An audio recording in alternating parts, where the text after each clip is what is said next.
अस्सलाम वालेकुम my YouTube family. आप सब कैसे हैं? उम्मीद करती हूँ ठीक होंगे। तो आई नो कि मैं काफ़ी अरसे के बाद आ रही हूँ वीडियो बनाने, लेकिन जैसे कि आप सबको पता है रमज़ान चल रहा है। तो और ये यूके में पहला रमज़ान था, तो इसलिए काफ़ी मुश्किल था, क्योंकि घर वालों से दूर आके पहली दफ़ा इफ्तारी सहरी सब रूटीन बनाना, उसके साथ आपको जॉब हैंडल करना, स्टडीज़ हैंडल करना, तो काफ़ी मुश्किल हो जाता था। जब आप फ्री होते हैं तो तब यहाँ पर बारिशें स्टार्ट हो गई हैं। पूरा रमज़ान बारिश होती रही है। तो आज भी बारिश ही थी, लेकिन फाइनली मैं सोचा कि आज थोड़ी सी बाहर ग्रॉसरी करने निकल रहे हैं, तो मैं साथ ना थोड़ी सी वीडियो बना लूँ। तो अब देखते हैं कामयाब होती हूँ या नहीं। तो आज हम ग्रॉसरी करने निकले हैं और हस्बैंड अभी बाहर गए हैं पेट्रोल डलवाने, तो फिर आगे कंटिन्यू करते हैं। तो हम लोग फाइनली सेंसबरी पहुँच गए हैं। तो अभी हस्बैंड शॉपिंग करने गए हैं और मैं तब तक वीडियो बना रही हूँ। तो आज का मेरा टॉपिक है कि how to prepare well for IELTS and to get at least 7 bands.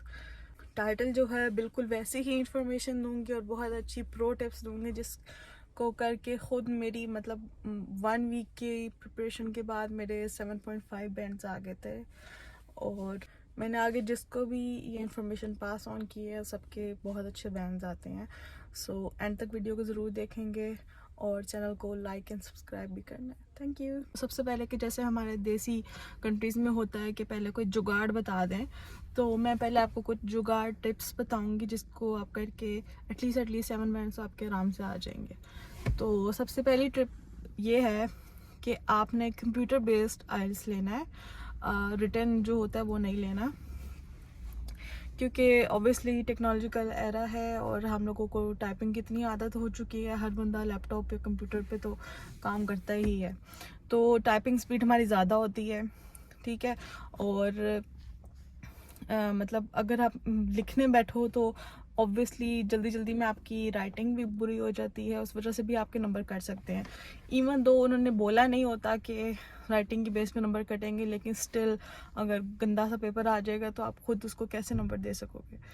तो आपने कंप्यूटर बेस लेना है, उसमें अच्छे नंबर आते हैं, आपकी राइटिंग स्पीड ज़्यादा होती है, आपका काफ़ी टाइम सेव हो जाता है।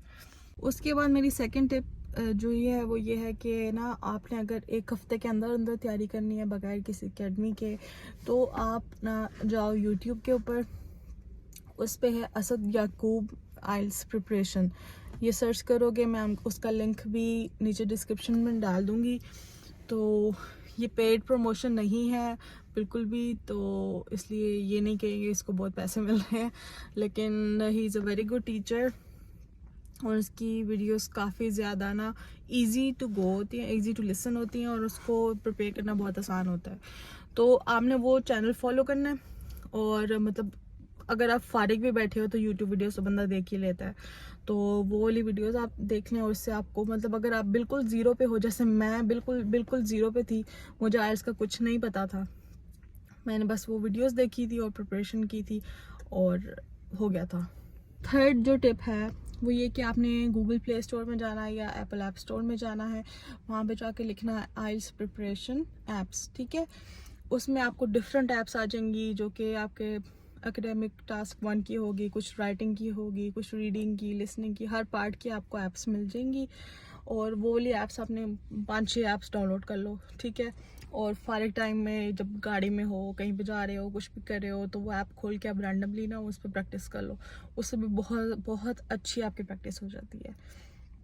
तो जो मुझे थोड़ी बहुत अच्छी ऐप्स लगी थी वो मैं आपको डिस्क्रिप्शन में टैग कर दूंगी, उसको भी देख लीजिएगा। उसके अलावा आप कोई भी रैंडम ऐप्स कर सकते हो जिसके आपको रेटिंग ज़्यादा लग रही हो, तो ऐसे कोई स्पेसिफिक ऐप्स नहीं है, लेकिन मैंने भी 5-6 ऐप्स की हुई थी और उन पर प्रैक्टिस करती थी। देन जो लास्ट टिप है वो मेरी अपनी प्रैक्टिकल टिप है, और वो ये है कि आप ना, जैसे मैंने अपने हस्बैंड के साथ प्रैक्टिस शुरू कर दी थी, हम लोग जहाँ भी जाते थे, जो भी बात करते थे, हम आपस में इंग्लिश में बात कर रहे होते थे। इवन दो उन्होंने उनके लिए एसेंशियल नहीं था आइल्स टेस्ट देना, लेकिन फिर भी उन्होंने दिया था, उनके भी काफ़ी अच्छे बैंड्स आ गए थे। तो हम दोनों यही करते थे, हम बस जो भी बात कर रहे हैं वो हम इंग्लिश में कर रहे हैं। इवन हम कहीं रेस्टोरेंट में जा रहे हैं तो हम जो खाना ऑर्डर करें वो हम इंग्लिश में करेंगे और उसके बारे में बात करेंगे रैंडमली। तो इस तरह कर करके ना शुरू में हमारे ट्रायल एंड एरर बेस के ऊपर हम गलत इंग्लिश बोल रहे होते थे, ग्रामर गलत होती थी, फिर एक दूसरे को सिखा रहे होते थे कि आप यहाँ पे गलत बोल रहे हो, यहाँ पे गलत बोल रहे हो। तो इस तरह कर करके हमारी इंग्लिश बहुत इम्प्रूव हो गई थी। ये स्पेशली जो आपका लिसनिंग पार्ट है एंड जो आपका स्पीकिंग पार्ट है, इस दोनों के लिए बहुत इम्पोर्टेंट है। और जनरली जो आप आपस में बात कर रहे होते हो ना, जो आपका एक्चुअली जो आपका रीडिंग पार्ट जो आपका स्पीकिंग पार्ट होता है ना, उसमें यही होता है, वो आपसे ना जनरल कॉन्वर्सेशन करते हैं और कॉन्वर्सेशन स्किल्स आपकी उससे इम्प्रूव होती हैं। So do that. अच्छा, ये जो थी सारी टिप्स, अगर आप ये सारी फॉलो कर लेते हो तो गारंटीड आपका 7th बैंड से ऊपर आएगा। जितना भी कम इंग्लिश वाला हो, जो भी हो, उसका इतने बैंड्स तो बिल्कुल प्रॉमिस है कि आ जाएंगे। इसके अलावा अब चलिए मैं स्टार्ट करती हूँ जिनको आइल्स के बारे में पता नहीं है कि आइल्स में एक्चुअली होता क्या है, जो फर्स्ट टाइम आइल्स अप्लाई कर रहे हैं उन सब के लिए। तो सबसे पहले मैं आपको बताती हूँ, आइल्स के होते हैं 4 parts: speaking, listening, reading and writing. तो हम लोग स्पीकिंग की बात करते हैं। स्पीकिंग में क्या होता है, एक इंटरनेशनल या नेशनल भी स्पीकर होता है जिससे आपकी ना उसके जूम कॉल के थ्रू आपका इंटरव्यू होता है, मतलब स्पीकिंग सेशन होता है। तो अब मैंने तो किया था IDP इस्लामाबाद के थ्रू आइल्स। तो मेरे टाइम ना एक आई थी ब्रिटिश लेडी, और उसका एक्सेंट मतलब बिल्कुल भी ऐसा नहीं था कि आपको समझ नहीं है। वो काफ़ी आराम से बात करती है, आपको इजीली समझ आ रहा होता है। और स्टार्ट में बस वो आपके बेसिक क्वेश्चन पूछते हैं, आपके फैमिली में कौन है, आप कैसे घर में रहते हो, इस टाइप के। ये सारे क्वेश्चंस और आंसर्स ना असद याकूब की वीडियोस में हैं, आप वहाँ पे जाके देख सकते हैं। बहुत बेसिक क्वेश्चंस होते हैं और उनके आंसर भी नॉर्मल होते हैं। उसके बाद नेक्स्ट में वो थोड़े से ज़्यादा एक्सप्लेन करने वाले क्वेश्चंस पूछती है, जैसे आप अपने घर को एक्सप्लेन करो, आप अपनी जॉब को एक्सप्लेन करो, कुछ इस टाइप के क्वेश्चन होते हैं।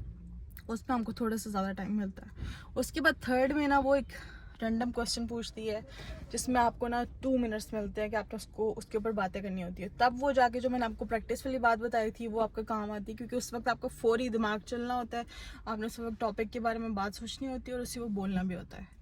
तो अगर आपने प्रैक्टिस की होगी तो वो बात निकल सकती है, वरना मुश्किल हो जाता है। नेक्स्ट बात करते हैं रीडिंग की। रीडिंग का पोर्शन सबसे मुश्किल इसलिए होता है क्योंकि यूजुअली हमें आदत नहीं होती रीडिंग की, हम लोग पूरा पैसेज रीड नहीं करते, तो उसकी वजह से हमें काफ़ी मुश्किल हो जाती है। तो कंप्यूटर बेस्ड जो आइल्स होता है उसमें ये फ़ायदा होता है कि उसमें आपके पास ना हाईलाइट करने की ऑप्शन होती है। तो ये भी मेरी एक टिप है। मैं ना प्रैक्टिस जब करती थी तो मैं ना जो भी मुझे इंपॉर्टेंट लगता था, मुझे लगता था ये कोई यूज़ हो सकती है, किसी में डेट्स आ रही होती हैं, किसी में कुछ इंपॉर्टेंट इन्फॉर्मेशन दी होती है, वो मैं शुरू में ही हाईलाइट कर देती थी सबसे पहले जब रीड करती हूँ ना। तो फिर उसके बाद जो भी क्वेश्चन होते थे मैं देखती थी हाईलाइट में है कि नहीं, और मोस्टली क्वेश्चन वो आपके हाईलाइट वाले पार्ट में से नहीं आते थे। तो इसलिए मेरा रीडिंग वाला पोर्शन तो मेरा बहुत ईजिली हो गया था। मैंने मतलब 8.5 बैंड से रीडिंग में। तो हालांकि लोगों के रीडिंग में ही सबसे ज़्यादा फेल होते हैं, रीडिंग का मसला होता है। तो ये रीडिंग की टिप थी। उसकी प्रैक्टिस भी आप वो ऐप्स के थ्रू कर सकते हैं, और यूट्यूब पे भी बहुत सारी आपको मिल जाएंगी कि रीडिंग किस तरह करनी है, क्या करनी है।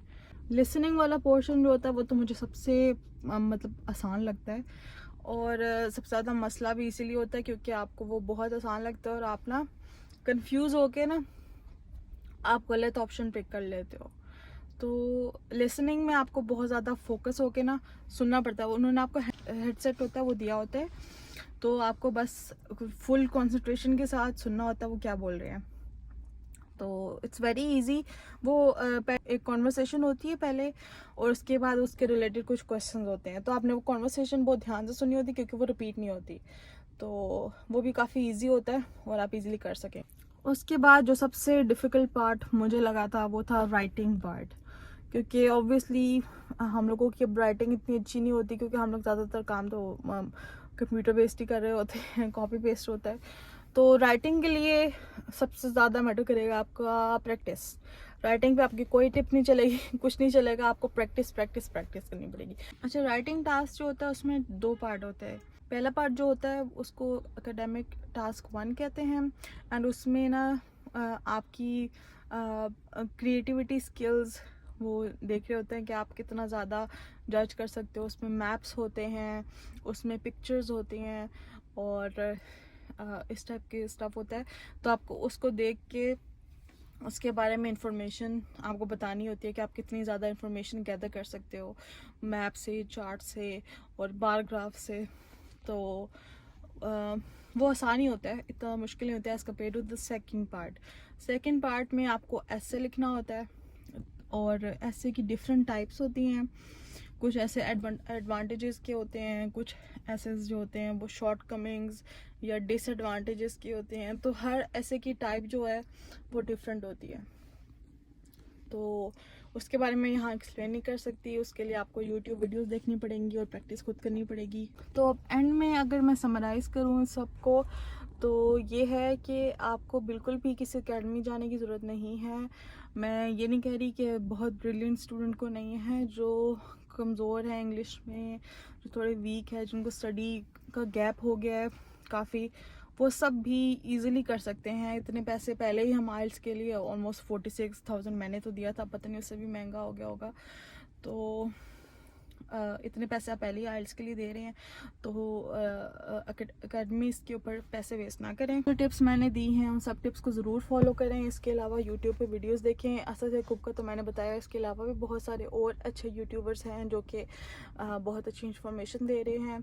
इसके अलावा आइल्स की कुछ स्पेसिफिक बुक्स भी आती हैं, तो वो भी आप ले सकते हैं। वैसे तो वो भी काफ़ी महंगी होती हैं, लेकिन किसी के पास अगर पड़ी हों या लाइब्रेरी में जाके ले सकें, वो भी हो सकता है। वो भी मैं डिस्क्रिप्शन में डाल दूँगी। तो इसके अलावा आपने ऐप्स लाजमी करनी है। Practice makes a man perfect. So practice आप करते रहें, तो इंशाल्लाह एक वीक के अंदर आपकी प्रैक्टिस फुल हो जाएगी और आप आराम से 7 से 8 बैंड्स ले सकते हैं। आई होप कि मैंने सबके क्यूरीज का अच्छी तरह आंसर कर दिया है और सबको अच्छी तरह गाइड कर दिया है। इसके अलावा कुछ पूछना हो तो you know my Instagram ID, and आप यहाँ पर भी कमेंट कर सकते हैं।